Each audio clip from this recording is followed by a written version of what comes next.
Godfather আজ কোথায়, নারায়ণগঞ্জে নেই কেন, বললেন জামায়াত আমির। জানাবো সড়কে গাছ ফেলে ডাকাতির প্রস্তুতিকালে কাভার্ড ভ্যান চাপায় ডাকাত নিহত। এবং সর্বশেষ জানাবো আওয়ামী লীগকে নিষিদ্ধ হচ্ছে, যা জানালেন আসিফ মাহমুদ।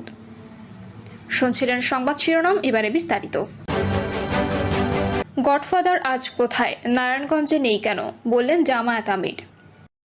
শামীম ওসমানকে উদ্দেশ্য করে বাংলাদেশ জামাত ইসলামীর আমির ডক্টর শফিকুর রহমান বলেছেন, গডফাদার আজ কোথায়, নারায়ণগঞ্জে নেই কেন। তিনি বলেন, শেখ হাসিনা সহ আওয়ামী লীগের নেতাকর্মীরা দেশের যত টাকা চুরি ডাকাতি লুট করে বিদেশে পাচার করেছেন তা অন্তর্বর্তীকালীন সরকারকে ফিরিয়ে আনতে হবে। সেই টাকা জনগণের উন্নয়ন কাজে ব্যয় করতে হবে। ডক্টর শফিকুর রহমান বলেন, নারায়ণগঞ্জের মানুষ এতদিন অনেক কষ্টে ছিল। এই নারায়ণগঞ্জকে সন্ত্রাসের রাজধানী বানিয়ে রাখা হয়েছিল।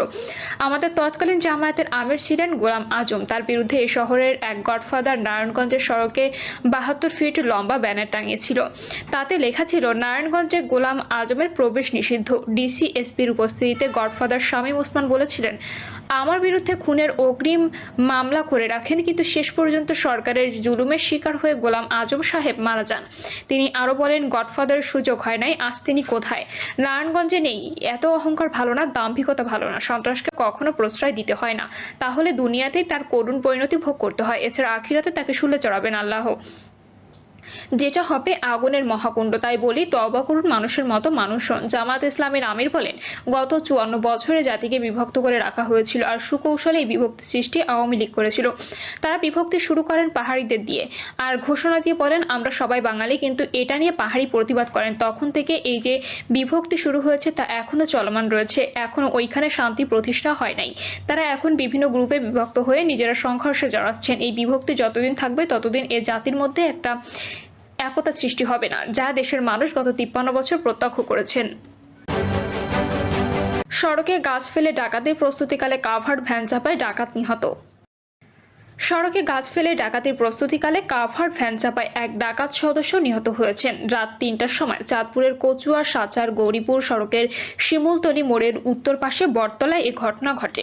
নিহত ডাকাত সদস্যের নাম মহসিন হোসেন। তিনি কুমিল্লার তিতাস উপজেলার রঘুনাথপুর ভিটিকান্দি গ্রামের বাচ্চু মিয়ার ছেলে। থানা সূত্রে জানা যায়, ঢাকার নবাবপুর থেকে কচুয়াগামী স্পর্শ এন্টারপ্রাইজের একটি কাভার্ড ভ্যান কচুয়া বাজারের ব্যবসায়ীদের মালামাল নিয়ে আসছিল।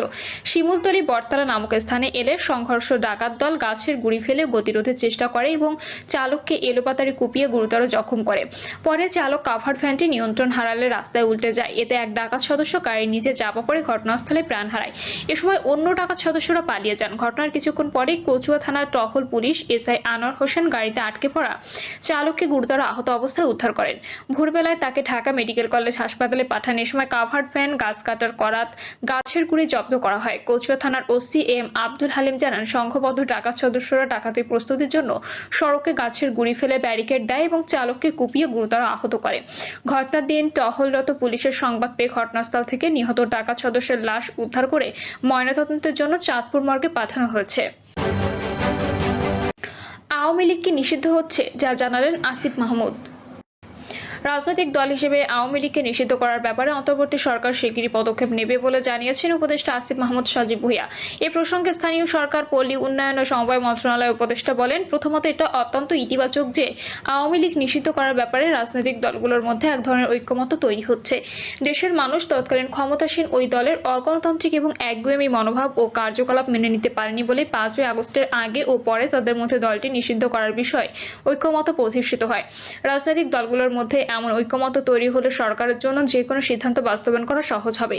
বার্তা সংস্থা বাসসকে দেওয়া একান্ত সাক্ষাৎকারে রাজনৈতিক দল হিসেবে আওয়ামী লীগকে নিষিদ্ধ করার ব্যাপারে সরকার সহসাই কোনো পদক্ষেপ নিচ্ছে কিনা এমন প্রশ্নের জবাবে তিনি এসব কথা বলেন। আসিফ মাহমুদ বলেন, আমি মনে করি সাধারণ মানুষ কিংবা রাজনৈতিক দল যে বা যারাই হই না কেন, আমরা এদেশের জনগণকে রিপ্রেজেন্ট করি। ফলে 5ই আগস্টের পরে জনগণের যে আকাঙ্ক্ষা ও চাওয়ার জায়গা আছে সেগুলোকে প্রাধান্য দেওয়াটাই আমাদের মূল লক্ষ্য হওয়া উচিত। সে জায়গা থেকে বিএনপির পক্ষ থেকে আওয়ামী লীগ নিষিদ্ধ যে দাবি উঠেছে, আমি বিষয়টিকে সাধুবাদ জানাতে চাই।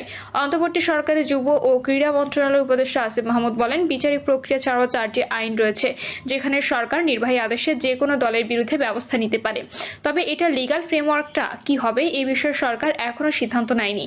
তিনি বলেন, বিচারিক প্রক্রিয়া স্বাভাবিকভাবেই জুলাই আগস্টের গণহত্যার সঙ্গে স্বৈরাচার আওয়ামী লীগের সম্পৃক্ততা প্রমাণিত হওয়ার কথা। সেক্ষেত্রে আওয়ামী লীগকে দলীয়ভাবে নিষিদ্ধ করা, নিবন্ধন বাতিল করা সহ যে কোনো ব্যবস্থা সরকার গ্রহণ করতে পারে। তবে বিষয়টি যেহেতু আইনের বাস্তবায়নের সঙ্গে যুক্ত, সেক্ষেত্রে সরকার প্রয়োজনীয় সব প্রক্রিয়া অনুসরণ করেই আওয়ামী লীগ নিষিদ্ধ করার বিষয়ে একটি চূড়ান্ত সিদ্ধান্ত আসবে। উপদেষ্টা বলেন, আমি আশ্বস্ত করতে চাই, বাংলাদেশের জনগণের চাওয়া প্রতিফলন ঘটাতে সরকার এ ব্যাপারে দ্রুতই পদক্ষেপ নেবে।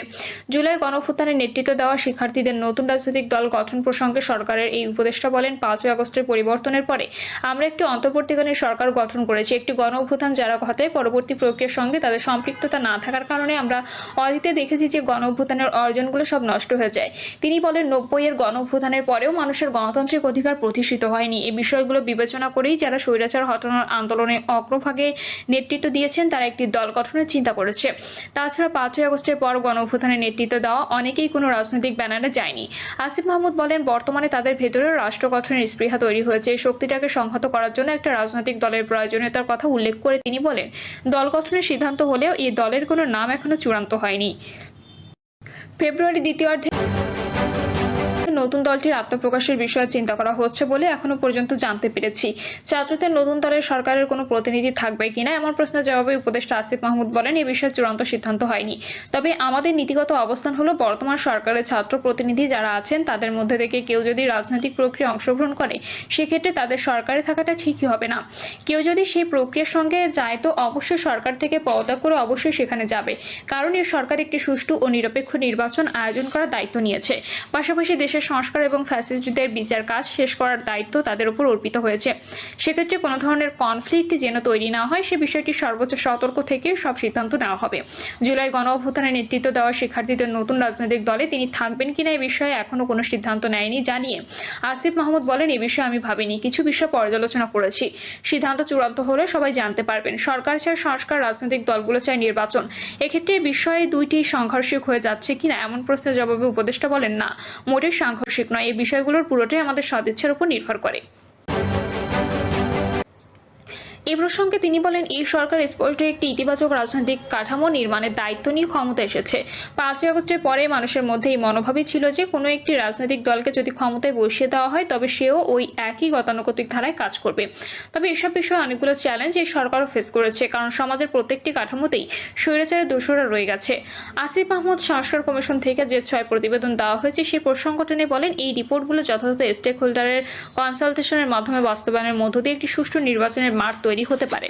তিনি আরো বলেন যে রাজনৈতিক দলগুলো শেখ হাসিনার সময় বলে আসছিল বিদ্যমান কাঠামোতে নির্বাচন সম্ভব নয়, তারা এখন আবার একই বিদ্যমান কাঠামোতে নির্বাচনের কথা কোন গ্রাউন্ড থেকে বলছে এটা আমার কাছে স্পষ্ট নয়, সেটাও তাদেরকে স্পষ্ট করতে হবে। একই সংবিধান আইন কানুন রেখে নির্বাচন করলে এটা স্বৈরাচার